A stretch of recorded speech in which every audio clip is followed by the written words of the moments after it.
അപ്പോൾ നമ്മൾ സ്ഥാനാർത്ഥി പട്ടികകളുടെ കാര്യത്തിലേക്ക് വന്നാൽ CPM-ന്റെയും കോൺഗ്രസിന്റെയും ഏതാണ് നമ്മൾ സംസാരിച്ചു. ഇനിയിപ്പോൾ ഉള്ളത് BJP ആണ്. ഇത്തവണത്തെ BJPക്കും അവർക്ക് പൊസിഷൻ മാറ്റണം. കാരണം മുൻപ് നമ്മൾ കണ്ട പഴയ BJP അല്ല ഇപ്പോഴത്തെ BJP. NDA ആകുമ്പോൾ കുറച്ചധികം ആത്മവിശ്വാസത്തിലാണ്. 10 സീറ്റ് മിനിമം പിടിക്കുമെന്ന് പറയുന്നുണ്ട്. അപ്പം VS അനു നമുക്കൊപ്പം തത്സമയമുണ്ട്. Anu, good afternoon. നമ്മൾ ഈ പറഞ്ഞ പോലെ തന്നെ ഈ തിരഞ്ഞെടുപ്പ് ഇടത് മുന്നണിക്കും ഐക്യജനാധിപത്യ മുന്നണിക്കും എത്രത്തോളം നിർണായകമാണോ അത്ര കണ്ട് നിർണായകമാണ് BJPക്കും.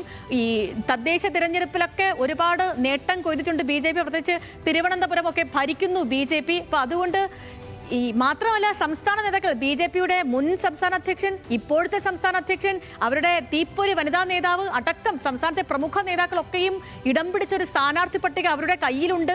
പ്രധാനമന്ത്രി നരേന്ദ്രമോദി 2 വട്ടം കേരളത്തിലേക്ക് വന്നു. അപ്പം ആത്മവിശ്വാസത്തിന്റെ ലെവൽ ഹൈ ആണ് NDAക്ക്. എന്താണ് NDA ക്യാമ്പിൽ നടന്നുകൊണ്ടിരിക്കുന്നത്? BJPയുടെ സ്ഥാനാർത്ഥി പട്ടിക എപ്പോഴത്തേക്ക് പ്രതീക്ഷിക്കാം അനു?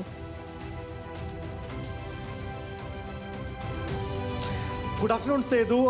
ഏതായാലും BJPയെ സംബന്ധിച്ച് വളരെ നിർണായകമാണ് ഇത്തവണത്തെ 16ാം കേരള നിയമസഭാ തെരഞ്ഞെടുപ്പ്. കാരണം നമുക്കറിയാം നേരത്തെ 15ാം നിയമസഭയ്ക്ക് തൊട്ട് മുമ്പ് 14ാം നിയമസഭയിൽ കേരളത്തിൽ ആദ്യമായി BJP നേമത്ത് അക്കൗണ്ട് തുറന്നു. 15ാം നിയമസഭാ സമയത്ത് ആ അക്കൗണ്ട് നേമത്ത് V ശിവൻകുട്ടി പൂട്ടിക്കുകയും ചെയ്തു. അങ്ങനെയുള്ള ആ അക്കൗണ്ട് വീണ്ടും തുറക്കുക, നേമം മാത്രമല്ല സംസ്ഥാനത്തെ മറ്റു പലയിടങ്ങളിലും ഈ വിജയം ഉറപ്പിക്കുക എന്നുള്ളതാണ് BJPയുടെ മുമ്പിലുള്ള ഏറ്റവും പ്രധാനപ്പെട്ട ലക്ഷ്യം. അതിനായി കഴിഞ്ഞ ഈ ലോക്സഭാ നിയമസഭാ തെരഞ്ഞെടുപ്പുകളിൽ മണ്ഡലാടിസ്ഥാനത്തിൽ 30,000-ലധികം വോട്ടുകൾ നേടിയ ഏകദേശം 32ഓളം മണ്ഡലങ്ങളുണ്ട്. ആ മണ്ഡലങ്ങളിലേക്കാണ് BJP കൂടുതൽ ശ്രദ്ധ കേന്ദ്രീകരിക്കുന്നത്.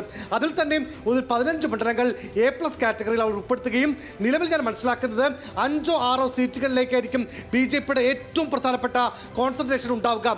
അവിടേക്ക് ആളും അർത്ഥവും ഇറക്കുക, ഏത് വിധേനയും വിജയം ഉറപ്പാക്കുക.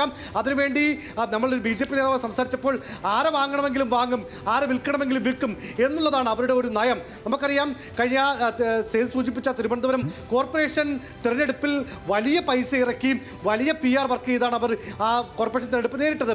അതുപോലെയായിരിക്കും ഈ 5ഓ 6ഓ മണ്ഡലങ്ങളിലെ അവരുടെ ഒരു പ്രവർത്തന രീതി.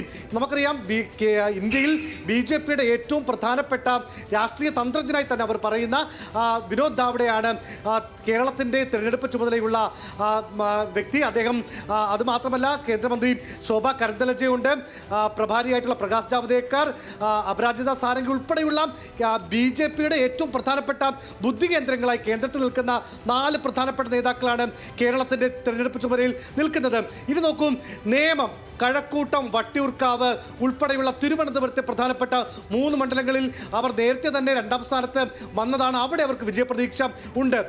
അതിനുശേഷം ഇപ്പോൾ ചെങ്ങന്നൂർ ആയിക്കോട്ടെ, അല്ലെങ്കിൽ ഈ പറയുന്ന ചാത്തന്നൂർ, പാലക്കാട്, മഞ്ചേശ്വരം ഉൾപ്പെടെയുള്ള ഇങ്ങനെ പ്രധാനപ്പെട്ട ഇടങ്ങളിൽ വളരെ പ്രധാനപ്പെട്ട നേതാക്കൾ അവരെല്ലാവരും തന്നെ നേരത്തെ തന്നെ സാധാരണ നമുക്കറിയാം BJPയുടെ ഒരു സ്ഥാനാർത്ഥി പ്രഖ്യാപനം അത് കേന്ദ്ര തെരഞ്ഞെടുപ്പ് കമ്മിറ്റി ആയിരിക്കും പ്രഖ്യാപിക്കുക.